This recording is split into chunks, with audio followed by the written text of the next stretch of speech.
अब ये बात किसी को समझ नहीं आ रही है कि अमेरिका के दबाव के बावजूद इजराइल लेबनान में अपने हमलों को क्यों नहीं रोक रहा है। तो इसके पीछे सबसे बड़ा कारण है इजराइल का कम क्षेत्रफल। जब बात अर्थव्यवस्था की होती है तो मिडिल ईस्ट के सभी 18 देशों में इजराइल की अर्थव्यवस्था सऊदी अरब के बाद दूसरे स्थान पर आती है। जब बात विकास की आती है तो प्रति व्यक्ति आय के मामले में भी इजराइल मिडिल ईस्ट के सभी देशों में सबसे आगे है। जब बात सेना की, आधुनिक हथियारों की आती है तो इसमें भी इजराइल ईरान को छोड़कर मिडिल ईस्ट के सभी देशों से बहुत आगे है।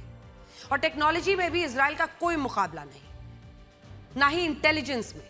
यानी ज्यादातर मामलों में इजराइल मिडिल ईस्ट के बाकी देशों के मुकाबले बहुत बहुत मजबूत है। लेकिन इसी जगह क्षेत्रफल का मामला, यही उसकी कमजोर नब्ज है। क्षेत्रफल के मामले में वो बहुत पीछे है। उसका क्षेत्रफल लगभग उतना है जितनी हमारे देश में वक्फ बोर्ड के पास जमीन। जब मिडिल ईस्ट का नक्शा देखा जाता है तो इसमें इजराइल बहुत छोटा नजर आता है।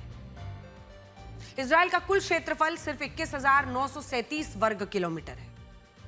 और आपको यकीन नहीं होगा कि एक ईरान में इजराइल जैसे 75 देश समा सकते हैं। सऊदी अरब के कुल क्षेत्रफल में 98 इजराइल, यूएई में 4 इजराइल, इराक में 20 इजराइल और जॉर्डन के भी क्षेत्रफल में इजराइल जैसे 4 देश बन सकते हैं। और यही कारण है कि जब भी कोई संघर्ष होता है, युद्ध होता है, तो इसमें इजराइल अपने क्षेत्रफल को बढ़ाने के बारे में सोचता है और इस युद्ध में वो यही कर रहा है। वो दक्षिणी लेबनान को बफर जोन बनाकर उसे अपने नियंत्रण में करना चाहता है, जबकि गाजा में भी उसने 70% जमीन को अपने नियंत्रण में लेने के आदेश दिए हैं।